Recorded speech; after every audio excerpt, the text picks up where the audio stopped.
Hello friends, my name is Michelle Fondinauthor and I'm the author of How to Run a Successful Yoga Business and Not Go Broke, Lessons from a Yoga Teacher, Entrepreneur, and Modern Hippie. And welcome to our video on Marketing for Yoga Teachers Part 1. I wanted to talk to you about marketing for yoga teachers and marketing in general because when I was building my yoga business, I took a lot of courses on marketing. I knew nothing about marketing going into my yoga business. Now, at first, I didn't have a yoga studio. Then I developed a yoga studio. But in the beginning, I was just marketing myself. And in fact, if you don't know that you have to market yourself when you're in business for yourself, whether you're teaching 2 classes a week or 20 classes a week, you still need to market yourself as a yoga teacher. It's really important that you understand what marketing is and how to go about it. Now, when I was in yoga teacher training, I have a really funny story to tell you. There was a little section on marketing in the yoga teacher training, and I'll never forget. I was in the room with David G. from the Chopra Center, who's now a really great author and speaker, and he teaches about meditation. Look him up, davidg.com, J-I. I'll have the link below. When I was in the room with him, and he was leading the marketing session on yoga teacher training, and he was talking about how marketing is about building relationships, and we're going to talk about that in just a minute. So I raised my hand and I said, well, one idea would be to put flyers on cars. This is when the internet was at its infancy, so things were just starting to pop up in the way of social media and pay-per-click ads and internet marketing and all that. So it was funny because the person who was next to me looked at me and said, marketing is not about just putting your papers out there, putting your flyers out there. Marketing is about relationships. And that is what I want to drive home to you today in this video in part 1 of Marketing for Yoga Teachers. So what I want to share with you through all of my years of experience and the thousands of dollars that I spend on marketing seminars is that there is no quick magic bullet for acquiring customers. It's just not true. There is no magic bullet. Marketing takes time. Building an audience takes time, and building a reputation takes enormous amounts of time. There is nothing that can replace that time. Just like anything, relationships take time. If you've ever tried forming a friendship, which I'm sure you have, it takes time to form that friendship. If you're ever trying to create and form a significant other relationship, a love relationship, it takes time to form that significant other relationship. You learn about that person over time. Marketing is absolutely no different. And in my book, I do talk about building a reputation. I talk about building an audience, and I talk about that for a lot of the book because it is so essential that you do that. It's not like you're just gonna, put a bunch of flyers out there or send out a bunch of social media posts or just post a lot of pictures on Instagram and say, hey, come and follow me and come to my class. That's just not the way it works. People have to like you first. People have to trust you. So it's really about developing likability and trust plus skill. So there are a lot of components to this marketing package. Marketing you as a yoga teacher, marketing you as someone who is desirable for the purposes and needs that the customer has. So remember, it's not about you when you're marketing. It's about your customer. It's about your client. It's about what they need and what they desire. You could be the most incredible, fantastic yoga person on the face of the planet.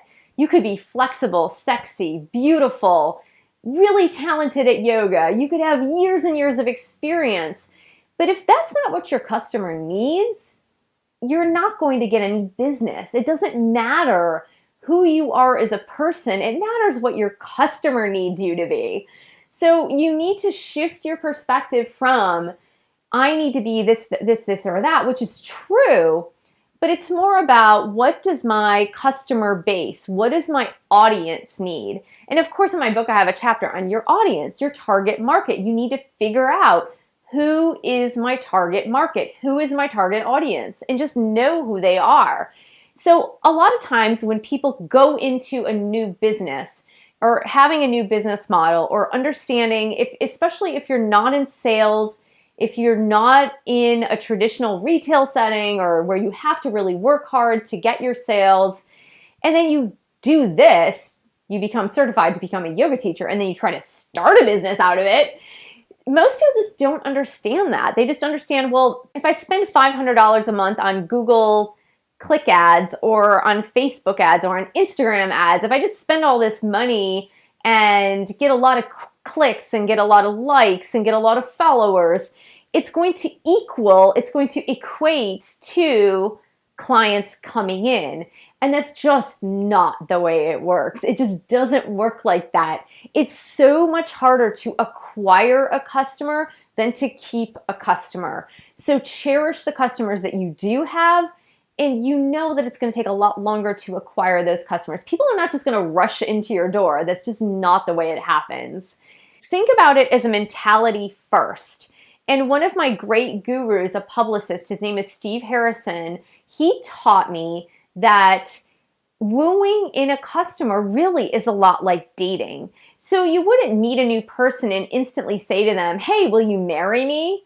Because that would be super creepy. Don't you agree? It'd be really creepy. And if someone said that to you, you'd probably be like, what the heck? I'm out of here. A lot of people approach marketing in that way. Instead of asking someone for, let's say, a cup of coffee in order to get to know them, they say, will you marry me? And I get these emails all the time, and I'm sure you do too. Every time I acquire a new Twitter follower, or I follow someone on Twitter or on Instagram or on Facebook, mostly this happens on Twitter and on Facebook, however, and even on LinkedIn, is that I get these emails from people that I don't know, I have never heard of, and all of a sudden they're trying to sell me their product or service. And so, like, why should I care? Why should I care about their product or service? I don't know you. Why are you sending me a letter telling me to buy your service when I don't even know who you are, and you don't even know if I need your service? And so do you understand how there's this disconnect between what you think might work and what actually works? So what actually works is really getting to know your client base. Who are your clients? Are they young women between the ages of 20 and 30? Are they middle-aged women between the ages of 45 and 50? Are they middle-aged men and women between the ages of 35 and 65? Like, you need to know who your client base is. Once you know your client base, you need to understand what they need. What does your client base need? Do they need yoga every single day and they only need hot yoga? Or do they need a more gentle form of yoga? Or are you teaching women in childbearing years and they need prenatal yoga? Or are you teaching seniors and they need chair yoga? So do you understand how if you do not understand your audience, no marketing techniques will ever work? So it's about a mindset. It's about understanding that this is a relationship, and that in the relationship that I have to understand what you need as my customer, and you need to want what I'm offering you. And so sometimes what happens is I need to custom tailor my services to your needs, to what you want, because it doesn't matter. Again, I could spend $1 billion on advertising and it doesn't matter. If I'm not giving you what you want, you might click on my ad, but you're never going to buy anything. So it's about relationship. It's about understanding wants, needs, and desires. And it's about understanding how we can connect on an authentic level so that not only do you trust me, but you like me too, and you like what I have to offer. So that is my number one piece of advice for you if you are starting out as a yoga teacher and you know very little about marketing, or maybe the things that you've learned about marketing are from people who are already well established. You know, here's a little story. I'm on YouTube, and I've only been on YouTube in earnest for about 2 months. Now, I've been posting videos for about 4 or 5 years, but not regularly. I have never regularly posted videos up until about 2 to 3 months ago or so. Now, building an audience on YouTube is really tricky. And some people who love to follow YouTubers think like, oh, this must be easy. Look at all these YouTubers who have millions and millions of followers. Getting a channel and creating an audience on YouTube must be so easy because look at all these people who have done it. But if you go to the back end and actually talk to YouTubers, or you read their bios, or you listen to their videos on how they became famous YouTubers, they all say the exact same thing. They said the only way we've built an audience through YouTube, there are a few exceptions, I agree, there are a few exceptions, but the only way most of them built an audience through YouTube was through hard work, consistency, repetitive action, and staying focused on that goal. So do you understand that anything that's worth great things in life have this exact same formula? There is no different formula. So what do famous YouTubers do? They post videos every single day. They post videos around the same time every single day. They respond to comments. They give people what they want. They know their target audience and they give their target audience what they want. They don't take days off. They're literally either filming, editing, posting, whatever the case may be, but they're doing it consistently every single day. And they have feedback from their audience and they know what their audience wants and they keep giving their audience what they want. And that's how they build up a following on YouTube. So if you look at it that way, it's almost exactly the same thing. So when you're a yoga teacher, it's absolutely no different. So looking at that, it's not what you want. It's not how much money you spend on marketing.